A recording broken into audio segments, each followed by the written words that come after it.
Hi, welcome back to 50 Shades of Blonde. I'm Missy Day. And Jill Branson. And with us is our speech therapist that's going to teach me how to speak better on live TV. Actually, we have Natalie DiNardo with us. And thank you for coming on the show. Thanks for having me, ladies. I really appreciate being here. That's awesome. So Natalie is actually a friend of our former groupie friend, Michelle Poe. Yes. And so she's going to join us today. And so welcome, and tell us a little bit about, first I want to say, so as soon as Jill posted you on our social media page, I mean, it blew up. That's great. That's good. That means I have followers. Yes, That's awesome. you have lots of raving fans, I have to say. Good. So can you tell us your secret? I pride myself on customer service and giving really good customer service, so that means a lot to me. My clients mean a lot to me. It's more than just a client. It's a friendship, a relationship that I like to keep for a long time. So that makes me happy that they follow me back. That's good. So how long have you been doing insurance? I have owned and operated my agency going on 10 years, right here in Las Vegas. Awesome. We recently expanded to California, Utah, and most recently New York. So Good for you. I'm only in Nevada, but those 3 states I have pilot offices. So yeah, it's really awesome. fun. It's fun, different markets. Congratulations. Thank you. That's really huge. Thank you very much. Yes. Cool. Well, tell us what sets you apart from other insurance agents. Well, I would have to say I pride myself on my customer service and being honest, open, honest, and educating my clients through, knowledge is key. And let's face it, we go to high school, we go to college, nobody learns about insurance at all. Right. So how would you know what you're supposed to have? How are you supposed to know the proper coverage? Right. So educating my clients is huge. I mean, just going through the coverage and telling them what they have, what they should have according to their situations in life is huge. And I feel like that really separates me from the competition because a lot of times people they have no idea. And more than likely, I see a lot of people underinsured and they have homes and they have jewelry and they have huge assets that they need to protect, and their biggest asset, which is themselves, they're not protected. Right. So how do you determine, so like if you're a homeowner and you have like lots of expensive jewelry or what have you, right? Sure. How do you attach a number to that? And what's the process for that anyways? Well, when you purchase a home and you have homeowners insurance, everything is percentage based off the dwelling coverage. So there's certain items such as jewelry, fine arts, furs that actually need to be itemized on a policy. They're not even covered. So sometimes if you have a really expensive wedding ring and you don't itemize it on your policy, it's not a covered item. So if you lose it or it disappears or it's stolen, there's no coverage for that item. So you really have to take into consideration what you have and then talk to your agent or talk to somebody who wants to review it, such as myself, and then see what you have and see how it should be placed on the policy. Now what about, and not that I'm asking because we have any, but what about like firearms? Those have to be separate, right? Itemized as well, yes. Most homeowners policies only cover firearms for about $500. So anything in excess of the $500 need to be itemized as well. And it's not as inexpensive as a coverage as you would think it would be. It's actually quite affordable. So it's something that you definitely would want to look into. So what's the weirdest thing you've ever been asked to cover on insurance? Weird. Not so much weird, but I've had people ask about bicycle collections, comic book collections, coin collections.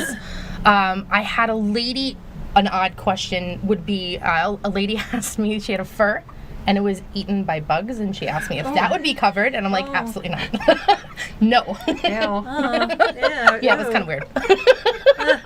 That's not covered. But there's other things that are covered, such as, your home flooding from an appliance and items like that. Oh, right.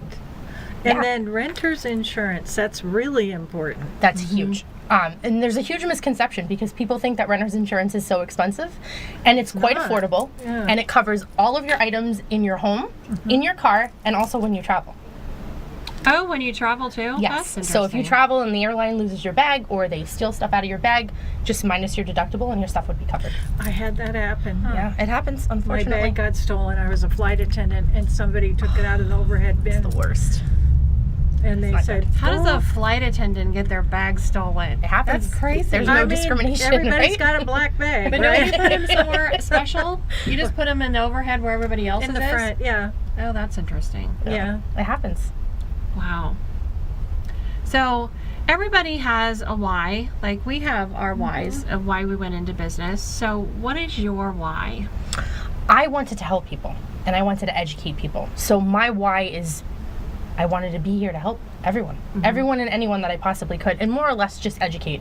If I can't be your agent, let me just help educate you so that you know what you currently have, because most people find out that they don't have the proper coverage when they need it the most, and that's when there's a claim. Right. So that's my why. One of the things that I didn't know about for a long time was about the gap insurance. So if you buy a brand new car, the difference, because you lose right out as soon as you drive it off the lot. Yes.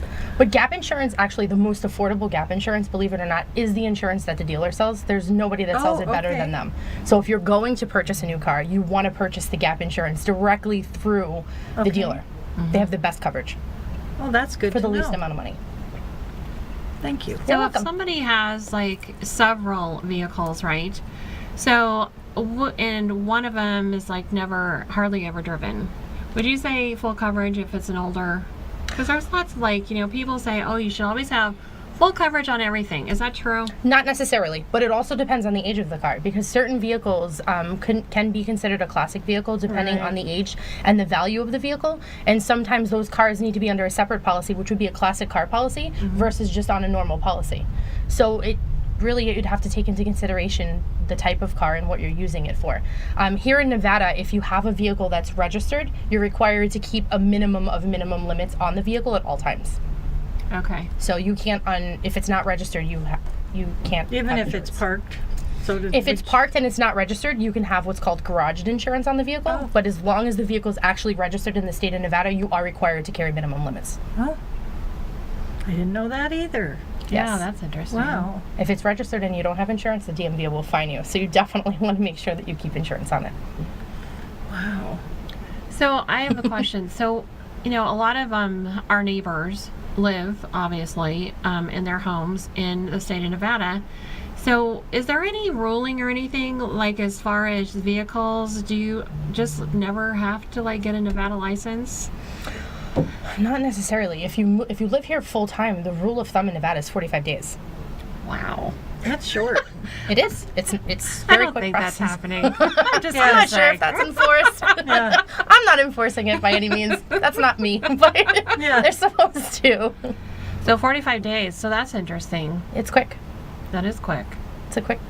And it's it could be a tedious process depending on how much stuff you have to register and transfer over from another Right. state. So, But yeah. what about insurance? So let's say you move here. How long do you have to get your insurance here? Well, you have to have Nevada insurance before you can have a Nevada registration and license. Okay. So you have to have the insurance first, and then you take everything down to the DMV and do it all at the same time.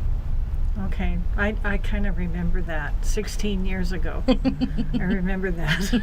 I thought we were going to die at the Yeah, DMV because I we were know. coming from Oregon, where it was at the time it was $30 every 2 years to register your yeah, car. I know. It's a big What a difference. disappointment. Yeah. No, and we're at DMV. We're so excited because we're here, and we're like, "Hey, we want to get our new plates." And she's like, "That'll be $485." And it's like, what? Is that like for the lifetime that I live here? No, every year. It's pricey, for sure.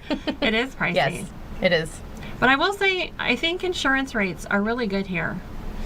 Our insurance rates here, they haven't been stabilizing by any means, because when you take into the consideration how many people we have living here versus the amount of accidents that happen on our streets, DUIs and fatalities, our per capita is a little on the higher side because of everything that gets accounted for in Las Vegas. So our rates are on the higher side. Oh, really?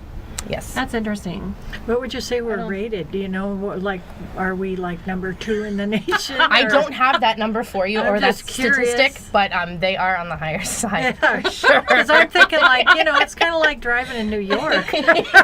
Yeah, but in New York you have a lot more people. Yeah, that's So in that- a small. Yes, and that takes Small the area, pricing yeah. down. So when you have a lot less people but more accidents and more DUIs, that all plays a role into our Yeah. pricing. So, yeah. So as far as insurance, because everybody drives like a maniac on the 215. Yeah. I mean, like it's a 100. If you're not going 100, they just like mow you over. Yeah. So how many, like for people that get speeding tickets, how many speeding tickets do you get to collect before your insurance goes sky high? Well, it depends on how many tickets you have, how many points are Right. calculated with that ticket, and if the people are getting the tickets fixed, like you can here in Las Vegas, they may not be going on the record at all. So it really just depends. Yeah. Okay. So speaking of that, is that like how many states do that? Can you get them fixed like for nothing everywhere? Or is that just here? No, not everywhere. In Nevada, you can. In California, you can. Some places in Utah, but New York, you absolutely cannot.